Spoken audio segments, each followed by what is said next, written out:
जय हिंद दोस्तों, मैं आफ्ताब राना आप सभी के बीच आपका मानव जनन का दूसरा वीडियो लेकर के आया हूँ। और जैसा कि हम लोग इससे पहले वाले वीडियो में बहुत सारा चीज डिस्कस कर चुके हैं।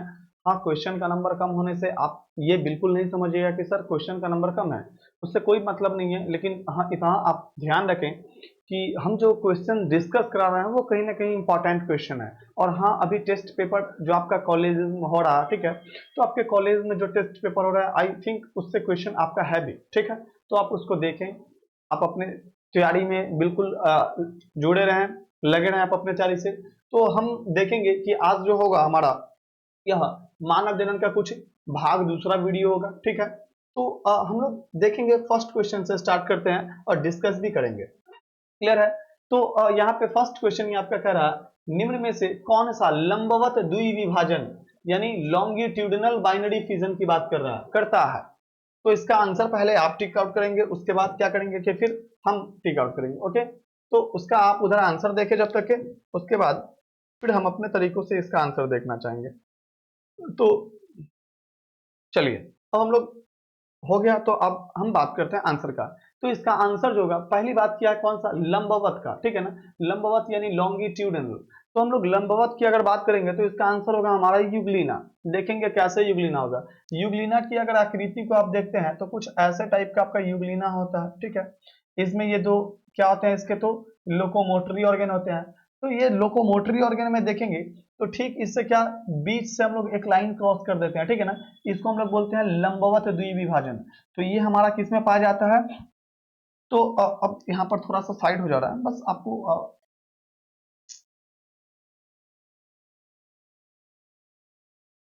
किसकी बात कर रहा है, तो लंबवत द्विविभाजन की बात कर रहा है, ठीक है। तो हम लोग किसके यहाँ पर किसके हमसे बात कर रहा है, लंबवत द्विविभाजन। तो लंबवत द्विविभाजन किस में, तो युग्लिना में। लेकिन अगर यही हम आपसे हमसे पूछ लेता कि अनुप्रस्थ द्विविभाजन किस में पाया जाता है, तो अगर हमसे बात कर ले किस चीज का, अनुप्रस्थ का, तो अनुप्रस्थ द्विविभाजन जो होता है यह किस में होता है, तो पैरामीशियम में होता है। किस में होगा हमारा, पैरामीशियम में होगा। और अगर हमसे अमीबा में पूछ ले तो अमीबा में होता है क्या, कि अमीबा में एनी प्लेन से यानी किसी भी प्लेन से क्या होता है कि अगर लाइन क्रॉस किया जाए तो वह दो भागों में बढ़ जाता है। क्लियर हो गया। तो हम लोग अब सेकंड क्वेश्चन पे चलते हैं। इसका सेकंड क्वेश्चन क्या कहता है, पुरुषों से क्या संबंधित है। हमसे संबंधित पूछा है और आप भी संबंधित। आप देख रहे होंगे कि इसमें ऑप्शन भी कुछ दिख रहा होगा और ऑप्शन के हिसाब से टिक आउट करने का भी कोशिश करेंगे। तो पहली यहाँ पे हम लोग इससे डिस्कस करते हैं। लिख रहा है कि मुंह से खाई जाने वाली गोलियां, गोलियां जिसको हम लोग क्या कहते हैं, तो पिल्स कहते हैं। अगर टिक आउट कर लिए तो चलिए हम लोग इसके डिस्कस करना शुरू करेंगे। क्लियर है। पिल्स की बात किया तो कौन सा है, गोली, ठीक ना। तो जिसको हम लोग ऐसे बोलते हैं गर्भ निरोधक गोली। क्या होता है, तो हमारा गर्भ निरोधक गोली है। क्लियर है। अब इतना अगर क्लियर होगा तो फिर हम आगे चलते हैं। गर्भ निरोधक गोली देखते हैं सर कि कितने प्रकार का होता है, तो दो प्रकार का होता है सर। एक होता है कि रोज लिया जाने वाला यानी प्रतिदिन लिया जाने वाला, और दूसरा कैसा होता है, तो दूसरा जो होता है वह साप्ताहिक होता है। दूसरा कैसा, तो साप्ताहिक यानी सप्ताह में एक बार, और ये एवरीडे लिया जाने वाला। अब हम लोग इसको सर थोड़ा सा ट्रिक से देखना चाहेंगे। एक्चुअली गर्भ निरोधक गोली है तो हमारा है CDRI, central drug research institute, यानी केंद्रीय औषध, लिख देते हैं ये। मुझे याद है कि जब मैंने अपना इंटर का एग्जाम दिया था उस समय हमसे ये क्वेश्चन पूछा था कि केंद्रीय औषध या औषधि अनुसंधान संस्थान। थोड़ा सा अगर राइटिंग में कोई इशू है तो थोड़ा सा कोशिश कीजिएगा कि एडजस्ट करने का। तो CDRI, central drug research institute है कहाँ, तो यह है हमारा लखनऊ, यानी मुस्कुराइए आप कहाँ पे है, तो लखनऊ में है। क्लियर है। तो ये लखनऊ में है। तो लखनऊ ने एक गर्भ निरोधक गोली बनाई थी, जो उसका नाम क्या था, सहेली। जो ये गोली बनाई थी उसका नाम क्या था, तो उसका नाम था सहेली। क्लियर है। अब देखेंगे, याद करने का ट्रिक है। अब फीमेल्स लोगों में ज्यादातर होता है ना सखी, सहेली, फ्रेंड, वट एवर जो भी होता है, कोई इशू नहीं है। तो हम लोग याद करेंगे सहेली से, ठीक है। तो सहेली जो होता है यह किस वर्ड से शुरू हुआ, तो स से। ओके, अब सहेली किस वर्ड से शुरू हो रहा है, तो स से। ओके, अब हम लोग थोड़ा सा देखते हैं यहाँ पे।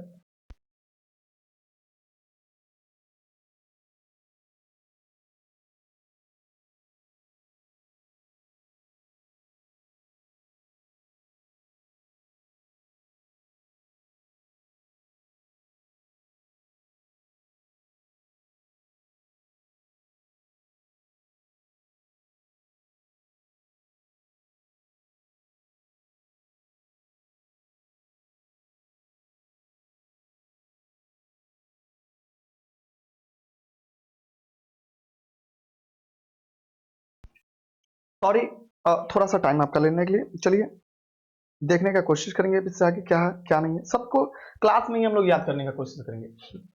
तो सर सहेली किससे होता है? तो स से शुरू होता है। और साप्ताहिक में किससे शुरू होता है? तो स से। तो साप्ताहिक जो गर्भ निरोधक गोली है ना सर, इसको हम लोग क्या बोलते हैं? सहेली। यानी सहेली जो है ना, ये सप्ताह में लिया जाने वाला है। लेकिन हाँ, जब भी हम लोग क्या करते हैं, प्रभु की इबादत करते हैं, पूजा करते हैं, काम कुछ भी करते होंगे, ठीक ना, तो देखेंगे कि क्या करते हैं, माला जो होता है, ठीक है ना, यानी जो वही माला होते हैं तो माला पे हाथ फेरते हैं, ठीक है ना यानी माला को रोज रोज काउंट करते हैं। तो माला को क्या करते हैं? रोज रोज काउंट करते हैं। तो माला डी, माला एन हो गया, ये सब क्या हो गया? प्रतिदिन लिया जाने वाला है। और सहेली साप्ताहिक कैसा है? तो सह साप्ताहिक लिया जाने वाला है, ठीक है। तो ये तो होगा नहीं सर कि गर्भ निरोधक गोली यूज कौन करती है? तो फीमेल यूज करती है। कौन यूज करती है? तो फीमेल यूज करती है। अब हम बात करते हैं किसका? डिंब वाहिका छेदन, ठीक है। डिंब वाहिका छेदन, डिंब की बात किया, यानी फीमेल स्ट्रक्चर है। अच्छा, शुक्रवाहिका, शुक्रवाहिका यह किसका स्ट्रक्चर है? मेल का। तो आप लोग ऑप्शन से भी क्लियर आपका हो जाना चाहिए कि इसका आंसर कौन सा होगा। तो ऑप्शन नंबर सी आंसर होगा इसका। चलिए नेक्स्ट क्वेश्चन पे चलते हैं। चलिए नेक्स्ट क्वेश्चन पे चलते हैं। नेक्स्ट क्वेश्चन कौन सा है? देखते हैं कि परखनली शिशु का उत्पन्न करने में क्या होता है। तो पहले इसका देख लीजिए, उसके बाद हम यहाँ पे इसका आंसर कुछ जो मेरे पास जगह बचा हुआ उसी में देखने का कोशिश करेंगे। तो परखनली शिशु की बात कर रहा, क्लियर है। तो परखनली शिशु यानी देखेंगे इसको कहते क्या है। आप उधर देखें, हम इधर देख रहे हैं। तो परखनली शिशु यानी इसको बोलते हैं टेस्ट ट्यूब, क्लियर है, टेस्ट ट्यूब, ठीक है ना। अच्छा, इसका ये मतलब कि सर इसमें निषेचन की प्रक्रिया जो होगी, तो ये निषेचन जो होगी, यह निषेचन की प्रक्रिया कहाँ होगी? तो शरीर के बाहर होगी, क्लियर है, शरीर के बाहर होगी। और शरीर के बाहर निषेचन होने के पश्चात जो हमारा जाइगोट बना, क्लियर है, जो जाइगोट बना, फिर जाइगोट को क्या कर देना है? स्थानांतरण कर देना है। जाइगोट का क्या करना है? स्थानांतरण करना है। तो स्थानांतरण कहाँ करेंगे सर? तो स्थानांतरण जो करते हैं वह करेंगे हम लोग किसमें? तो गर्भाशय में। इसमें करते हैं तो गर्भाशय में करते हैं। क्लियर है, कोई दिक्कत नहीं ना। तो फिर देखेंगे निषेचन बाह्य होता है, जी बिल्कुल, इतना तक तो सही है। उसके बाद फिर क्या करा कि भ्रूण का निर्माण अंदर होता है, क्लियर है। अब देखते हैं निषेचन अंत होता है, जी ये तो पहले ही गलत है। निषेचन व भ्रूण का निर्माण दोनों ही अंदर होता है, ये भी गलत है। निषेचन तो भाई बाहर होगा, ठीक है। निषेचन व भ्रूण का निर्माण दोनों बाहर होता है, क्लियर है। निर्माण तो बाहर होता है, ठीक है, बट इसका डेवलपमेंट कहाँ होता है? तो ये इनसाइड द बॉडी होता है। यानी हम लोग कहेंगे इसका शरीर के कहाँ होता है? तो अंदर होता है। शरीर के कहाँ होगा? तो अंदर। तो इसका आंसर क्या हो जाएगा? Option number A. ओके, चलिए देखेंगे अब परखनली शिशु के संबंध में। नेक्स्ट क्वेश्चन देखते हैं। नेक्स्ट क्वेश्चन क्या कहता है? चलिए, बंध्यकरण, स्टरलाइजेशन डैश की एक विधि है, मतलब किस चीज की एक विधि है। चलिए थोड़ा सा यहाँ पर ऑप्शन में गलत है, बाकी हम सही कर देते हैं। आईयूडी होता है, आईयूडी, और यहाँ पे एस। आप लोग जानते हैं सिंगुलर से प्लूरल बनाने का नियम में वही है, बाकी ये कुछ नहीं है, देखेंगे, ठीक है। चलिए इसका फुल फॉर्म हम भी लिख देते हैं जब तक के आप यहाँ से काम चलेंगे। इंट्रा यूटेराइन डिवाइस, अंतः गर्भाशय युक्ति, क्लियर। अब इसका आंसर शायद आपको दिख गया होगा, क्या होगा? बंध्यकरण की एक विधि है। तो बंध्यकरण की विधि है ना, ये शुक्रवाहिका विच्छेदन, जिसको हम लोग क्या कहते हैं सर? तो वैसाइकोटॉमी कहते हैं, क्लियर हो गया। और हमने इससे पहले ट्रिक से बताया था कि एक तो होता है वैसाइकोटॉमी और दूसरा क्या होता है? तो ट्यूबैक्टोमी होता है, ठीक है। एक वैसाइकोटॉमी, दूसरा क्या होता है? ट्यूबैक्टोमी। तो वैसाइकोटॉमी जो होता है यह नसबंदी जिसको हम लोग बोलते हैं, तो यह किसमें पाया जाता है? तो यह नर नसबंदी है। क्या है? नर नसबंदी। और ये कौन सा है? तो ये मादा नसबंदी है। ये कौन सा? तो मादा नसबंदी, क्लियर है। या फिर इसी को हम लोग बोलते हैं स्त्री नसबंदी। क्या चीज? स्त्री नसबंदी, क्लियर हो गया। तो इसका आंसर ऑप्शन नंबर सी हो जाएगा। चलिए नेक्स्ट क्वेश्चन की ओर चलते हैं। नेक्स्ट क्वेश्चन हमारा कहता है कौन सा परीक्षण द्वारा बगैर पैदा हुए बच्चों में अनुवांशिकी व कार्यकी दोष, ये यहां पे होगा का अध्ययन किया जा सकता है, क्लियर हो गया। तो कौन सा आप बताएंगे कौन सा होता है, आप उधर देख लें, ऑप्शन आपका ये कुछ इस टाइप का है, 4 ऑप्शन आपके सामने है, तो इसमें हम लोग आंसर इसका देखना करेंगे कि कौन कौन सा आंसर हो सकता है। चलिए देखेंगे। तो क्लॉटिंग परीक्षण होगा क्या सर? तो क्लॉटिंग परीक्षण तो नहीं होगा। क्लॉटिंग मतलब क्या होता है? तो क्लॉटिंग मतलब होता है थक्का। क्लियर है? क्लॉटिंग तो नहीं हो सकता है। एंजियोग्राम होगा क्या? नहीं। एंजियोग्राम, एंजियोग्राफी, ये सब होता है, ये इसको हम लोग बोलते हैं जैसे ये प्रोसेस पढ़ना होता है। पढ़ना नहीं मतलब मेडिकल में यूज होता है। जैसे अगर आपका ब्लड वेसल्स में कोलेस्ट्रॉल अगर बहुत हो गया, तो जिसकी वजह से ब्लड वेसल्स अगर जाम हो गया, रक्त वाहिनी अगर जाम हो गया, तो फिर उसको एंजियोप्लास्टी क्या आता है, वो छोड़ते हैं उसका। एरिथ्रोब्लास्टोसिस्ट नहीं सर, तो ये उसका आंसर क्या होगा? एमनियोसेंटेसिस। एमनियोसेंटेसिस क्या है? तो हम जानते हैं कि भाई जब मतलब माँ के गर्भ में भ्रूण का जब पालन पोषण हो रहा होता है, तो उनमें हम ऐसे भी देख चुके थे इससे पहले पहले वाले वीडियो में, देखिएगा ईईएम, एक्स्ट्रा एम्ब्रियोनिक मेम्ब्रेन, तो उसमें कोरियन के बाद एक लेयर था हमारा, कौन सा? एमनियन था, ठीक है ना। हम जानते हैं ईईएम में पहला कौन सा होता है? तो कोरियन होता है, उसके बाद कौन सा? एमनियन, उसके बाद कौन सा? तो फिर एलेंटोइस, और चौथा होता है हमारा कौन सा? तो सर योग सैक होता है। क्लियर है? इस चीज को बार बार आप नहीं लिखेंगे, ठीक है ना। तो हम लोग इसको क्या करेंगे, अब यहां पर से देखने का प्रयास करेंगे, ठीक है। अ, इसको देखने का प्रयास करेंगे कि कैसे।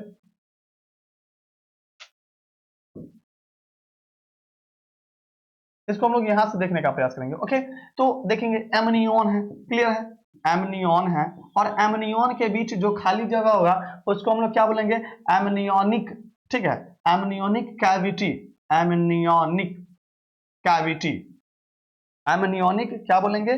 कैविटी बोलेंगे। क्लियर है? अरे खाली जगह को भाई कैविटी बोलते हैं, और एमनियोटिक क्या, एमनियोनिक कैविटी या फिर एमनियोटिक कैविटी भी बोलते हैं इसको। तो इसमें एक फ्लूइड होगा, ठीक है ना। फ्लूइड यानी क्या होता है? द्रव। तो इसमें एक द्रव्य भरा होता है, जिसको हम लोग क्या कहते हैं? Amniotic fluid. जिसको हम लोग क्या कहते हैं? Amniotic fluid. तो एमनियोटिक फ्लूइड क्या होता है कि यही एमनियोटिक फ्लूइड मां के गर्भ से निकाल लिया जाता है, और इससे फिर क्या होता है कि परीक्षण किया जाता है कि उसमें कोई जेनेटिकली या मॉर्फोलॉजिकली किसी कोई डिजीज तो नहीं हो रखा है उसको, या फिर इसी से हम लोग उसके लिंग का निर्धारण भी करते हैं। उसके लिंग का क्या करते हैं? निर्धारण करते हैं, जो कि अब ये गलत है, ठीक है। लिंग का निर्धारण करना ये साफ केंद्र सरकार द्वारा ये इस पर बैन है कि नहीं किया जा सकता है। क्लियर है? तो चलिए नेक्स्ट क्वेश्चन की ओर चलते हैं। तो इसका आंसर क्या होगा? Option number A. Next question है, जब संतति की उत्पत्ति एकल जनक द्वारा होती है तब यह क्या कहलाता है? इसको हम लोग बहुत पहले भी देख चुके हैं, तो इसको डायरेक्ट आंसर देखेंगे। एकल जनक कह रहा है, यहाँ पर सिंगल पेरेंट कह रहा है। कौन सा पेरेंट कह रहा है? तो सिंगल पेरेंट कह रहा है। क्लियर है क्या? तो जब सिंगल पेरेंट कह रहा है, तो सिंगल पेरेंट में क्या होगा? अलैंगिक जनन होगा, ऑप्शन नंबर बी। और अगर बाई पेरेंटल कहता, कैसा? बाई पेरेंटल यानी दुई जनकीय, तो दुई जनकीय में कौन सा होगा? तो फिर लैंगिक जनन होगा। इतना तक समझ में आएगा। चलिए नेक्स्ट क्वेश्चन देखते हैं अब हम लोग। नेक्स्ट क्वेश्चन है, मुकुलन द्वारा जनन किस में होता है? ये क्वेश्चन शायद आपके टेस्ट में था भी। तो मुकुलन द्वारा जनन देखेंगे इसका, आप लोग देखें, इधर देखते हैं। पैरामीशियम में किसके द्वारा होता है? तो पैरामीशियम में तो होता है विखंडन के द्वारा, ठीक ना। पेनिसिलियम में किसके द्वारा होता है? तो पेनिसिलियम में होता है कोनिडिया के द्वारा। क्लियर हो गया? चलिए, तो फिर बचा अपने पास कौन सा? बचा मेरे पास जो आंसर में है वो कौन सा है? तो फिर ईस्ट, यानी ईस्ट द्वारा किस में होता है? तो ईस्ट में मुकुलन द्वारा होता है, ठीक ना। ईस्ट में किस में? तो मुकुलन। तो किस में होता है? एक तो हाइड्रा, और दूसरा किस में? तो ईस्ट में। हाइड्रा और किस में? तो ईस्ट में होता है। कोई दिक्कत? चलिए नेक्स्ट क्वेश्चन की ओर चलते हैं। मानव युग्मकों में गुणसूत्रों की संख्या कितनी होती है? देखिएगा अधिकतर लोग इस क्वेश्चन का आंसर गलत करते हैं, ठीक है ना। तो ध्यान रखेंगे, क्योंकि वो ना रटे रटाए होते हैं कि कितना आंसर होता है कितना आंसर नहीं होता। हम यहाँ पर समझेंगे, और उम्मीद करते हैं कि आपको इसके बाद फिर से कभी गलत होने का ऑप्शन ही नहीं मिलेगा, ठीक है ना। तो अगर आंसर लगा लियो तो हम चलते हैं, ठीक है। पहले इसका आप खूब बता देते हैं, ऑपरेशन कर देते हैं, फिर आप देख लीजिएगा। युग्मक में गुणसूत्र की आप लोग फिर से एक बार इसका आंसर देख लें, बाकी हम फिर से इसका देखना चाहेंगे, ठीक है। अब देखेंगे किसकी बात कर रहा है। एक तो हमसे बात कर रहा है युग्मक का, कौन सा? युग्मक, यानी गैमेट में। किसमें? गैमेट में, ठीक है। किसका नंबर पूछ रहा है? तो क्रोमोसोम का। हम जानते हैं क्रोमोसोम का टोटल नंबर कितना होता है? तो 46 होता है। कितना पेयर होता है? तो 23 पेयर, यानी 23 जोड़ा होता है। इसमें भी कोई दिक्कत है क्या? नहीं है सर। तो फिर इसके बाद आगे देखना चाहेंगे, जब 46 है, ठीक है, तो 46 में अगर इसको और देखना चाहें तो कैसे कैसे होगा इसमें, क्लियर? देखेंगे भाई, एक देखेंगे, एक तो होता है इसमें ऑटोसोम, क्लियर है, एक क्या होगा? ऑटोसोम होगा, और दूसरा होता है सेक्स क्रोमोसोम। दूसरा क्या होता है? Sex chromosome. सेक्स क्रोमोसोम को ही हम लोग क्या कहते हैं? तो एलोसोम कहते हैं। क्या कहते हैं? एलोसोम कहते हैं, या फिर इसी को हेट्रोसोम भी कहते हैं, ठीक है ना? अब देखते हैं ऑटोसोम। ऑटोसोम हिंदी में भी ऑटोसोम ही लिखता है, क्लियर? और ये लिंग को मतलब लिंग गुणसूत्र इसको हिंदी में बोलते हैं। इसको हिंदी में क्या बोलेंगे? तो लिंग गुणसूत्र। क्लियर है क्या? चलिए, लिंग गुणसूत्र हो गया, और इसको क्या बोलते हैं? तो ऑटोसोम बोलते हैं। अब फिर इसके आगे हम लोग देखना चाहेंगे, तो ऑटोसोम का संख्या कितना होता है? तो ऑटोसोम का संख्या होता है 44, यानी कितना? तो 22 जोड़ा होता है। क्लियर है क्या? नहीं। तो सर क्या ये 22 जोड़ा मेल और फीमेल, मेल और फीमेल दोनों में समान होता है? तो जी हाँ, यह मेल और फीमेल दोनों में क्या होता है? समान होता है। लेकिन अगर हम लोग बात किया जाए किसका? सेक्स क्रोमोसोम का, तो सेक्स क्रोमोसोम को फर्दर हम लोग यहाँ से मतलब पुनः दो भागों में विभाजित करते हैं, एक तो नर में और दूसरा किसमें? तो मादा में। अगर हम लोग नर की बात करते हैं तो नर में होता है एक्स और वाई, और मादा में कौन सा होता है? तो एक्स और एक्स होता है। क्लियर हो गया इतना तक के? अब देखेंगे, तो इतना तक तो आपको बेसिक क्लियर हो गया। अब थोड़ा सा हम यहाँ यहीं से एक और पॉइंट ऐड करना चाहेंगे आपके सब्जेक्ट में। चलिए देखेंगे यहाँ पे पॉइंट में कि शिशु में लिंग निर्धारण, ठीक है, शिशु में लिंग निर्धारण, लिंग निर्धारण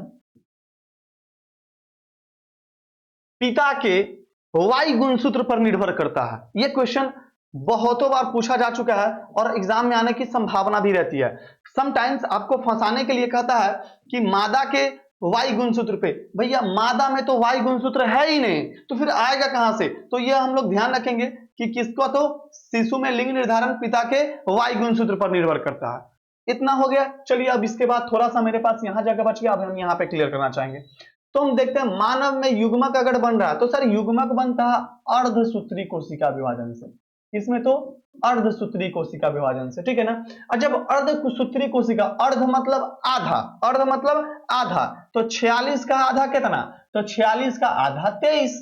46 का आधा कितना? 23। यही तो हमसे पूछा है, मानव युग्मक लगाया।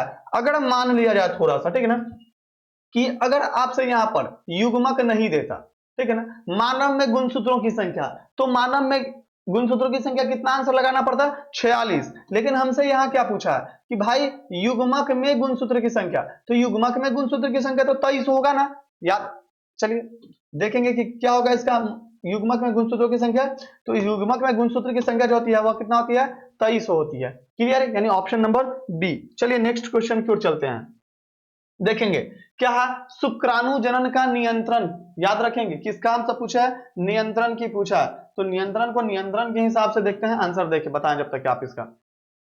एस्ट्रोजेन, एलएच, एंड्रोजेन, इनमें से कोई नहीं। चलिए आप ये करें, हम जब तक एक का फुल फॉर्म लिख देते हैं। एक का फुल फॉर्म होता है ल्यूटिनाइजिंग हार्मोन। कौन सा होता है? ल्यूटिनाइजिंग हार्मोन होता है। क्लियर है? कोई दिक्कत नहीं।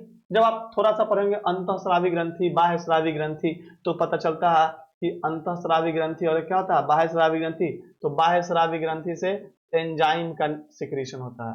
ये किससे? तो बाह्य स्रावी ग्रंथि से एंजाइम का, जबकि अंतःस्रावी ग्रंथि से हार्मोन का सिक्रीशन होता है। बहरहाल आपका ये ऑप्शन है, मतलब है नहीं टॉपिक, तो हम लोग चलते हैं। अब जब इतना हो गया तो अब हम लोग इसमें बात करते हैं कि भाई क्या इसका आंसर होगा अपने को, ठीक है ना? हम ले चलते हैं आपको इस क्वेश्चन की दुनिया में। तो भाई हम जानते हैं कि एस्ट्रोजेन तो मेल में सिक्रीट होता नहीं है, ठीक है ना?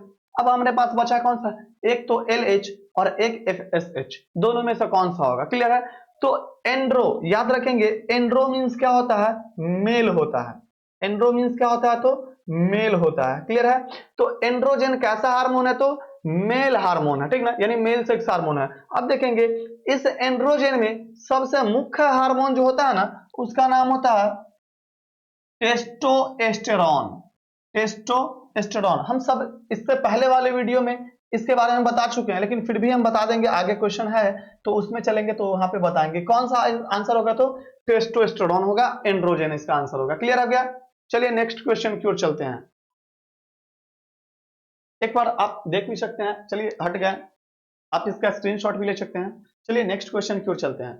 नेक्स्ट क्वेश्चन है, मनुष्य में गर्भाधारण की अवधि या गर्भाधान की अवधि कितने दिनों में होती है? बहुत इजी क्वेश्चन है। चलिए, तो इसका आंसर क्या होता है? ऑप्शन नंबर डी, याद रखेंगे, +-10 डेज। याद रखेंगे आप जब भी कभी, अरे भाई यूएसजी रिपोर्ट कभी देखो यार, बायोलॉजी का स्टूडेंट हो, थोड़ा बहुत तो तुमको जानना होगा, ठीक है ना?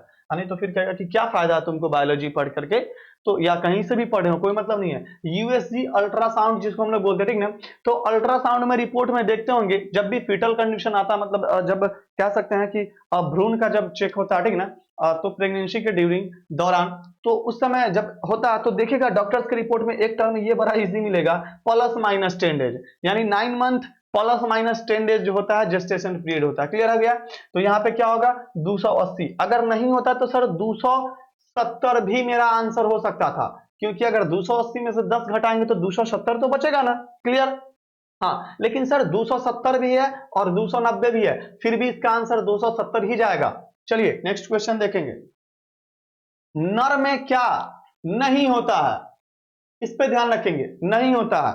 चलिए अब बताएं उधर, हम भी इधर देखेंगे इसका आंसर क्या होगा, क्या नहीं होगा। क्लियर है? चलिए, अगर आपका आंसर हो गया होगा तो हम इस पे अब शुरू करते हैं, ठीक है। पहली बात, ये इस पेज में होगा नहीं, इसके लिए नेक्स्ट पेज हमको लेना पड़ेगा, तो हम नेक्स्ट पेज अब लेते हैं और इसका शुरू करते हैं। देखेंगे किसकी बात कर रहा है हमसे, तो नर की बात कर रहा है, ठीक ना। तो हम लोग इसको शॉर्ट में कहते हैं, लीजिए इसको हम लोग देखेंगे क्या बोलेंगे, एमआरएस, मेल रिप्रोडक्टिव सिस्टम, नर जनन तंत्र, मेल रिप्रोडक्टिव सिस्टम। अब हम लोग मेल रिप्रोडक्टिव सिस्टम को अगर डिस्कस कर रहे हैं तो यहाँ पे देखेंगे क्या क्या, ठीक है। तो मेल रिप्रोडक्टिव सिस्टम में कौन कौन सा भाग आ सकता है? तो पहला भाग, दीवार तोड़ना पड़ेगा हमको लगता है, ठीक है ना।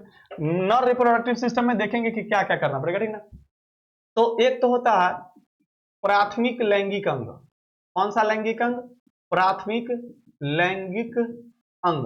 क्लियर हो गया? तो प्राथमिक लैंगिक अंग को जब देखते हैं तो प्राथमिक लैंगिक अंग अपना होता कौन सा है? तो प्राथमिक लैंगिक अंग सर अपना वृषण होता है। जी बिल्कुल सही है, वृषण, कोई दिक्कत? इसको इंग्लिश में बोलते हैं टेस्टिस। अब देखेंगे टेस्टिस किस में होता है? तो टेस्टिस जो होता है यह जोड़े में होता है, यानी कितना जोड़ा होता है? तो एक जोड़ा होता है। क्लियर हो गया? अब देखेंगे टेस्टिस असर, देखते हैं कि टेस्टिस होता कहाँ पे है? तो शरीर के बाहर होता है। कहाँ होता है? तो शरीर के बाहर होता है। शरीर के बाहर क्यों होता है हम यहाँ पे लिख देंगे, फिर इसको मिटा देंगे। आप लोग अपने कॉपी में नोट्स बना सकते हो, और अगर स्क्रीनशॉट के चक्कर में हो तो फिर बता भी देना कि हम वो भी करा देंगे, ठीक है ना। शरीर के बाहर इसलिए होता है क्योंकि हम जानते हैं कि जनरल हमारा, यानी औसतन जो हमारा शरीर का तापमान होता है, यह औसतन तापमान हमारे शरीर का 36.9 डिग्री सेल्सियस, या फिर इसी को हम लोग बोलते हैं 37 डिग्री सेल्सियस। क्लियर है? अगर फारेनहाइट में देखते हैं तो 98.6 डिग्री फारेनहाइट होता है, ठीक है। अब इतना तक तो हो गया।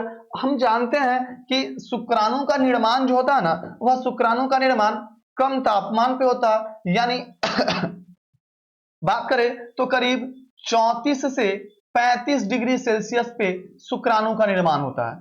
शुक्राणु का निर्माण होता है। क्लियर हो गया? शुक्राणु निर्माण होता है, कोई दिक्कत? अब सोच करके देखिए जरा कि अगर टेस्टिस जो है यह इनसाइड द बॉडी होता, शरीर के अगर अंदर होता, तो क्या शुक्राणु का निर्माण हो पाता? क्या नहीं हो पाता। इस कंडीशन में मेल जो होता ना वह स्टेराइल होता। कोई दिक्कत है? यानी मेल क्या होता? तो भाई बांझ होता। मेल क्या होता? तो बांझ होता। कोई दिक्कत है क्या इतना में? नहीं। अब देखेंगे जरा एक मिनट,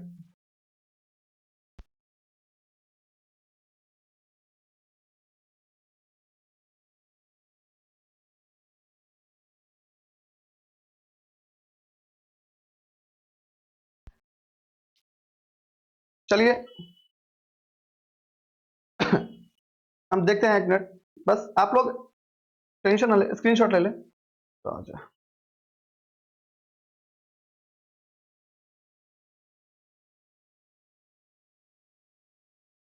क्लियर? चलिए देखेंगे हम लोग इसका आंसर, आप लोग देखते चलिए, कोई दिक्कत नहीं है। तो मेल इस कंडीशन में क्या होता, तो मेल इस कंडीशन में सर बाज होता, कोई दिक्कत है क्या? नहीं। तो अब फिर हम लोग यहां पर देखेंगे कि भाई, तो इसलिए इसको कहां रखा, शरीर के बाहर रखा गया, कोई दिक्कत है क्या? नहीं ना। अब यहां पर फिर इसको इसके बारे में देखेंगे। क्लियर हो गया? अब यहां पर भाई फोन उठा ले, तो शरीर के बाहर, माइक ऑन है ना? हाँ, शरीर के बाहर बनता है, कोई दिक्कत है क्या? नहीं ना। तो अब इसके लिख दिए हैं, तो फिर इसको मिटाएंगे हम, नहीं तो फिर इसको रुक जाइए, शिफ्ट कर देते हैं। हाँ, पानी लेकर के।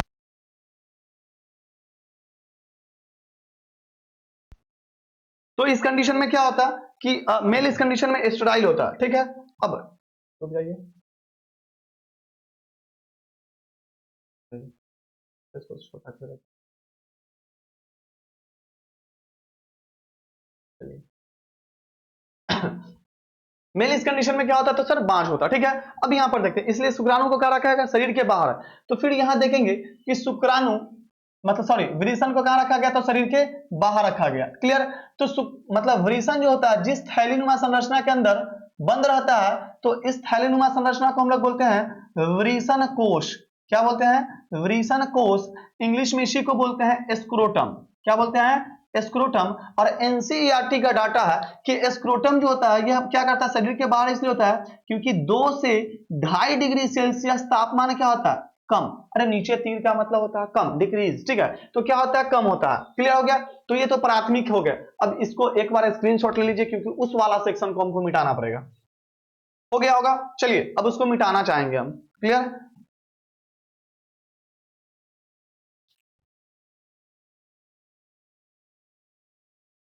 अब देखेंगे यहां पर, ठीक है। अब तो प्राथमिक लैंगिक अंग हो गया। अब हम लोग बात करेंगे द्वितीयक लैंगिक अंग की। किसकी बात करेंगे? द्वितीयक लैंगिक अंग की। यहीं से आज आपका मेल रिप्रोडक्टिव समाप्त हो जाएगा। अब टेंशन नहीं लीजिए, बस पैसेंस बना करके उम्मीद करते हैं कि आपका समाप्त हो जाएगा, फिर रिवीजन नहीं करना पड़ेगा, चाहे कहीं से भी पढ़े हो, मुझे कोई फर्क नहीं है। ठीक है। द्वितीयक लैंगिक अंग में देखते हैं ना, तो द्वितीयक लैंगिक अंग में क्या होगा सर, हम बताते हैं। द्वितीयक लैंगिक अंग को हम लोग फिर से 2 भागों में बांटेंगे। कितने भागों में बांटेंगे, तो 2 भागों में। एक तो देखेंगे कि वह स्ट्रक्चर जो बाहर से दिखाई देता हो, ठीक है, जिसको हिंदी में हम लोग बोलते हैं बाह्य जननेंद्रिय। इसको हिंदी में क्या बोलेंगे, तो बाह्य जननेंद्रिय। इंग्लिश वाले टेंशन नहीं लीजिए, आपका भी होगा, समस्या का समाधान होगा। इसको इंग्लिश में बोलेंगे एक्सटर्नल जेनेटिलिया। क्या बोलेंगे? एक्सटर्नल जेनेटिलिया बोलेंगे। कोई दिक्कत है क्या? नहीं ना। अब देखेंगे तो एक्सटर्नल जेनेटिलिया होगा कौन कौन सा, तो हम एक्सटर्नल जेनेटिलिया बस 2 ही होते हैं अपने, ठीक है ना। एक तो होते हैं पेनिस, यानी जिसको हम लोग हिंदी में बोलते हैं शीशन। और दूसरा होता है, वो कौन सा होता है, तो दूसरा अभी जस्ट जो फिगर बनाए थे, वृषण कोश, यानी स्क्रोटम। यही हो गया, एक तो पेनिस और दूसरा कौन सा, वृषण कोश। अब यहां से हम आपको एक और चीज करा देते हैं, जब 2 दिख लिख दिए हैं तो 2 के बारे में फिर से एक एक चीज बता दे रहे हैं आपको, ठीक है। अब देखेंगे, कहता है कि फीमेल में पेनिस के समजात अंग कौन सा होता है, तो वो होता है क्लाइटोरिस। यह यहाँ पे है समजात, कौन सा, समजात। तो क्लाइटोरिस। और अगर स्क्रोटम के समजात अगर हमसे पूछ रहा, तो स्क्रोटम के समजात जो होता है वह होता है आपका लेबिया मेजोरा। क्लियर है? चलिए अब इतना ही तक है।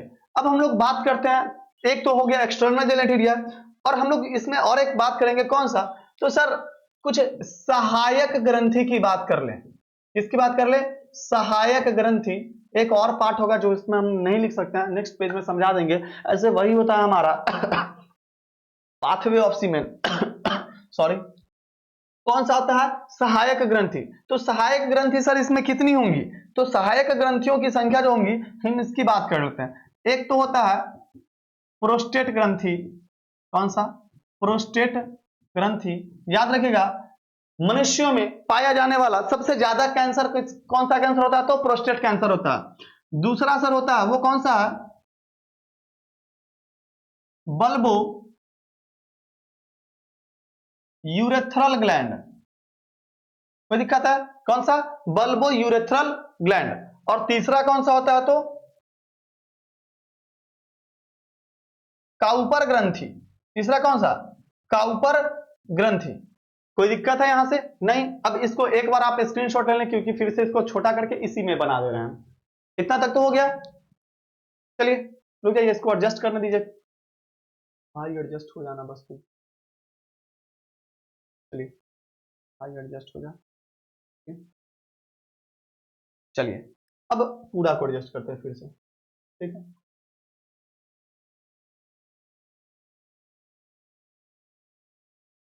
तो आजा प्रभु हरिनाथ राम कृष्ण।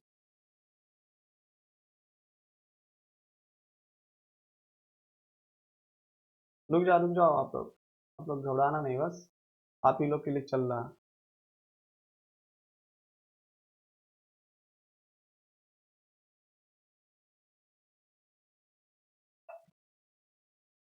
चलिए थोड़ा सा और।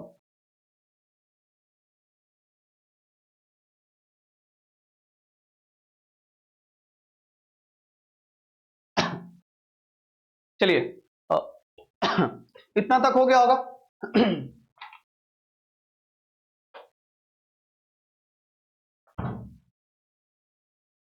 तो ये कौन सा है?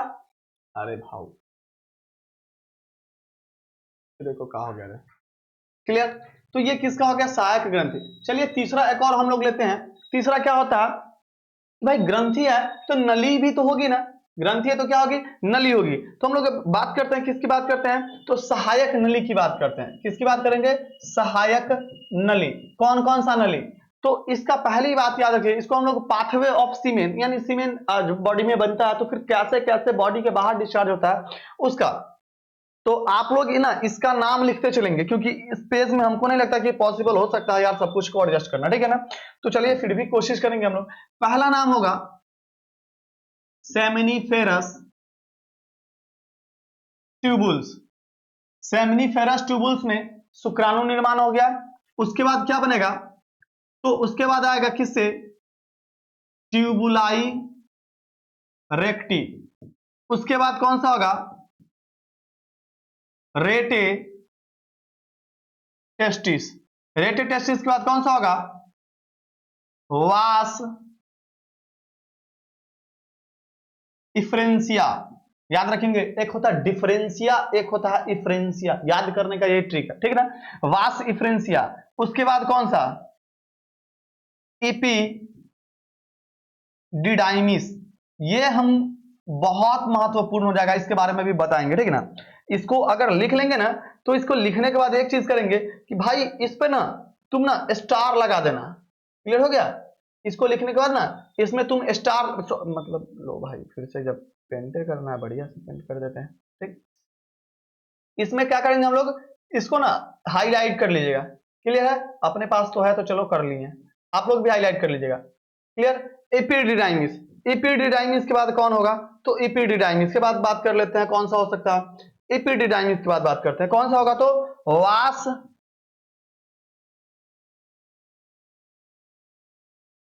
डिफरेंशिया या वास डिफरेंस। वास डिफरेंस के बाद कौन सा आएगा? याद रखिएगा बायोलॉजी में एक टर्म फुला फुला एम्पुला। क्लियर है क्या? तो इसके बाद आएगा हमारा किसके पास? तो इसके पास आएगा उसका यूरिनरी ब्लडर के पास आएगा, और यूरिनरी ब्लडर के पास से फिर क्या होता है, कह सकते हैं कि यूरोजेनाइटल, यूरो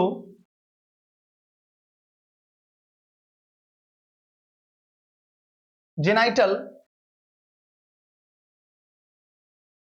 पाथवे से क्या होता है? ये बॉडी के बाहर निकल जाता है। क्लियर हो गया ना? इतना तक अब देख लें, सबको एक साथ स्क्रीनशॉट भी ले सकते हैं। तो ये हो गया, अब दिक्कत नहीं होगा ना चाहिए आपको, ठीक है ना। तो अब हम यहां से बात करेंगे जो हमारा इंपॉर्टेंट होगा, उसके हिसाब से अब हम बात करना शुरू करेंगे, ठीक है ना। तो देखिएगा शुक्राणु का निर्माण कहां होगा? तो शुक्राणु का निर्माण सेमिनिफेरस ट्यूबुल्स में होगा, ठीक है ना। शुक्राणु का निर्माण कहां? शुक्राणु का परिपक्वन की बात किया जाए, किसका बात किया जाए? शुक्राणु का परिपक्वन। तो शुक्राणु का परिपक्वन होगा कहां पे? तो ये होगा इपिडिडाइमिस में। शुक्राणु का परिपक्वन कहां पे? इपिडिडाइमिस में। क्लियर है यहां तक के? जी बिल्कुल क्लियर है सर। तो हम लोग इसके बाद बात कर लेते हैं थोड़ा सा इसके बाद, ठीक है ना। एक चीज याद रखिएगा, इपिडिडाइमिस में किस स्पर्म का पूछे डी कैपासिटेशन, कौन सा? डी कैपासिटेशन। याद रखिएगा, ये जो आपका दो तीन दिन पहले जो एग्जाम हुआ उसमें ये क्वेश्चन पूछा भी है। नेक्स्ट पेज ही लेकर के हम समझा देते हैं। कौन सा? डी कैपासिटेशन। तो एक होता है कैपासिटेशन और एक होता है डी कैपासिटेशन। क्लियर है? एक तो सी आई कैपासिटेशन, क्लियर हो गया। कैपासिटेशन और डी कैपासिटेशन क्या होता है सोचने का, ठीक है ना। अब एक चीज देखिएगा, स्पर्म फिगर देखे होंगे तो सर हम मिडिल पीस यानी मध्य भाग में देखते हैं कि माइटोकॉन्ड्रिया होता है एनर्जी देने के लिए। तो सर उसके पास 9+2 के रेस्पेक्ट में तो माइटोकॉन्ड्रिया होता है 9, ठीक है ना। उसमें साइटोप्लाज्म भी क्या होता है सर? तो बहुत कम होता है। क्लियर है? जी बिल्कुल। तो उसमें सर इसके पास ना इतनी एनर्जी नहीं हो पाती है। अगर ये अपनी एनर्जी से अगर फीमेल के वजाइना में या फिर कह सकते हैं कि मेल रिप्रोडक्टिव सिस्टम में सेमिनिफेरस ट्यूबुल्स में बना और वहां से लेकर के यूरोजेनाइटल जो होता है ना इसका ट्रैक या फिर पाथवे जो होता है यहीं तक आते आते ना ये समाप्त हो जाएगा, मृत्यु हो जाएगी। ये ना फीमेल के वजाइना में जाने से ही पहले इसकी मृत्यु हो जाएगी। इसके पास इतनी एनर्जी होती नहीं है। तो फिर क्या कहता है, इपिडिडाइमिस जो हमारे बॉडी में ना अधिवृषण में, एक तो इपिडिडाइमिस, एक तो कहता है कि ले भैया शुक्राणु सबसे पहले तुमको हम परिपक्व करते हैं। सबसे पहले तुमको हम क्या करते हैं? परिपक्व करते हैं। तो शुक्राणु का परिपक्व कहां होता है? तो इपिडिडाइमिस में होता है, ठीक है। उसके बाद क्या था कि देख भाई तुम बहुत अच्छे लड़के हो, तुम मतलब कूद फान करने वाले बहुत हो, ये हमको भी पता है। लेकिन तुम ना अपनी कूद फान करने के लिए जितनी एनर्जी है ना सब तुम बचा करके रखो, क्योंकि अगर तुम सारा एनर्जी यहीं खर्च कर दिए ना तो बेटा तुम तो गए, ये तो मुझे पता है, ठीक है। तो कहता है कि तुम अपनी एनर्जी को बचा करके रखो, उसके तुमको वहां तक कैसे ये करना हमको पता है भाई, कैसे पहुंचाना, ठीक है ना। तो इपिडिडाइमिस में क्या होता है? शुक्राणु का संचय भी होता है। कोई दिक्कत है क्या? नहीं, संचयन यानी स्टोरेज भी होता है। क्लियर है क्या? जी बिल्कुल। अब देखेंगे तो इपिडिडाइमिस में उसको क्या था कि बेटा तुम अपनी एनर्जी को क्या करके रखो? बचा करके रखो। तो वही बेटा तुम अपनी एनर्जी को क्या करके रखो?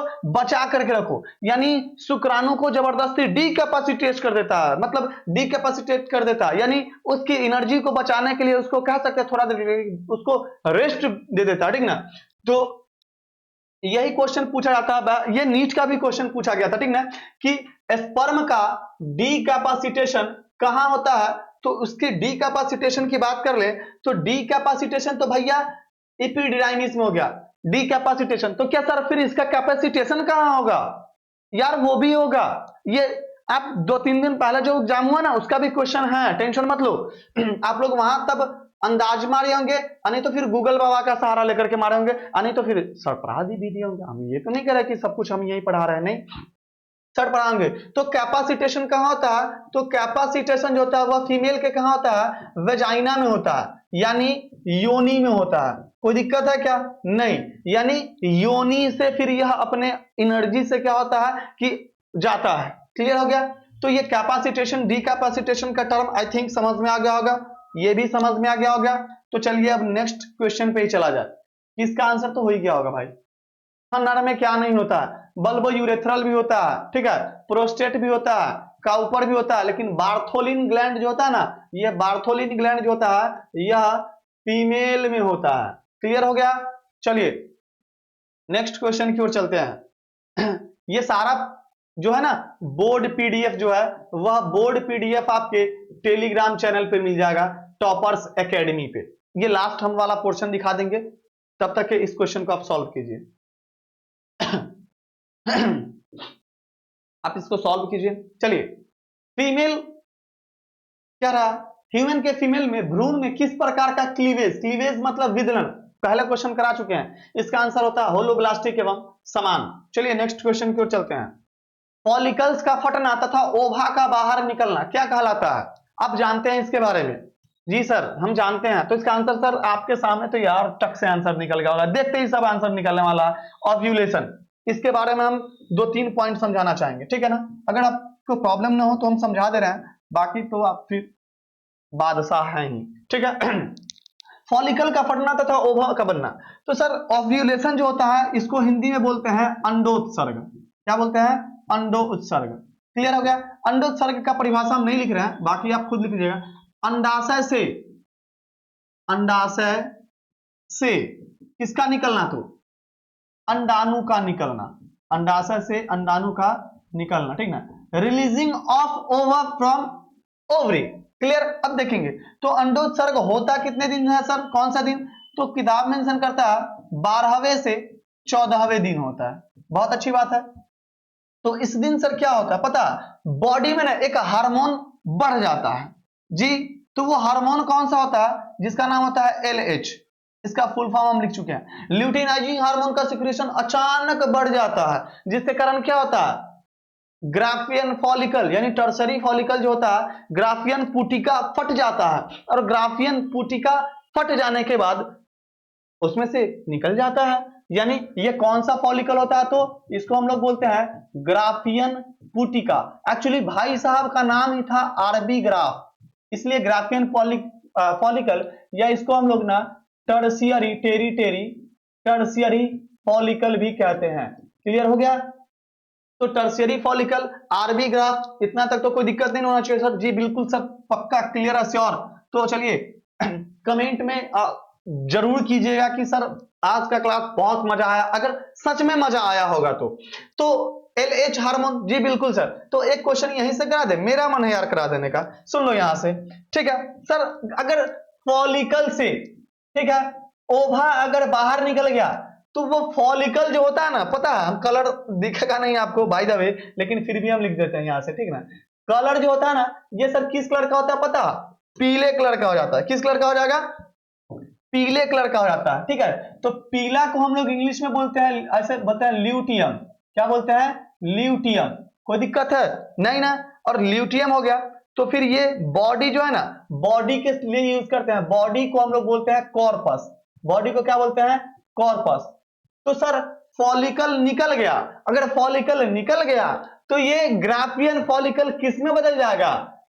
कॉर्पस ल्यूटियम में। और कॉर्पस ल्यूटियम एक अस्थायी अंतःस्रावी ग्रंथि है। क्वेश्चन 2 नंबर का पूछा जाता है। सॉरी।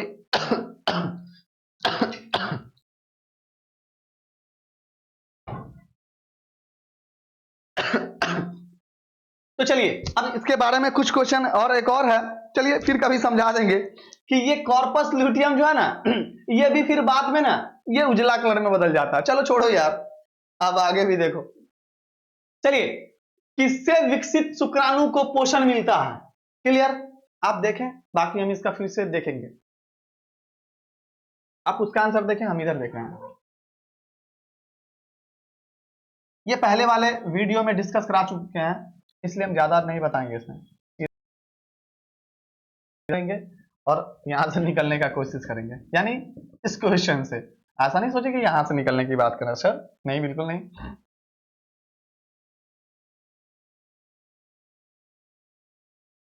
भाई एक ही में बना है। ये सेल जो दिख रहा है ना, इसको हम लोग बोलते हैं सरटोली सेल। कौन सा कोशिका? तो सरटोली कोशिका। एक्चुअली इसका खोज भाई साहब किया था, TH सरटोली उसका नाम था। क्लियर हो गया। तो ये सरटोली कोशिका है और ये अंतराली कोशिका है। क्लियर हो गया। इसी अंतराली कोशिका से एंड्रोजन, कौन सा हार्मोन? तो एंड्रोजन हार्मोन का सिक्रेशन होता है। और शुक्राणु को पोषण कौन प्रदान करता है? तो शुक्राणु को पोषण जो होता है वह सर्टोली कोशिका करता है। कोई दिक्कत क्या?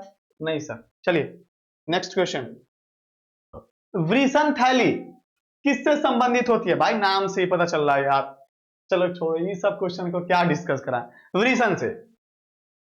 Next question. ट्यूनिका एल्बुजिनिया किसका आवरण है? आप बनाए, हम तो भाई बताने के लिए बैठे हैं। चलिए हिंट दे दिए यार, 3 परत होती है। चल एक और हिंट दे लो, सबके नाम के पहले ट्यूनिका आएगा, सबके नाम के पहले क्या आएगा? ट्यूनिका आएगा। कोई दिक्कत? देखो चलो, ट्यूनिका वेजाइनालिस, ट्यूनिका एल्बुजिनिया, ट्यूनिका वास्कुलोसा, तीनों का नाम लिख दिए हैं, छाप दिए हैं, आप देख ले। आंसर इसका वृषण होगा। ठीक है, वृषण के मतलब होता है ना, वृषण को ये 3 लेयर ढके होता है ट्यूनिका। क्लियर हो गया? और यही ट्यूनिका एल्बुजिनिया जो होता है ना, बाद में ना इसमें लगभग लोब्यूल का स्ट्रक्चर, जब अंदर से इनर फोल्ड होता है ना तो लोब्यूल बनाता है, 250 लोब्यूल बनाता है। ये सब प्रीवियस वीडियो में डिस्कस करा चुके हैं, आप वहां जाए वहां समझे। इसका तो नहीं बताओगे ना तो कूट के मारेंगे घर पे तुम लोग को पहुंच के। हम पहले ही बता चुके हैं क्लाइटोरिस किसका समझाता है, तो उस समय बताएंगे तो हल्के में लिया होगा। देखो क्लाइटोरिस किसका समझाता है सर? तो पेनिस का। नहीं बताता ना तो थोड़ा सा कहता है गर्दा छोड़ा दिया जाता। किसका? तो सर पेनिस का, सीसन का। कोई दिक्कत नहीं सर। चलिए नेक्स्ट क्वेश्चन।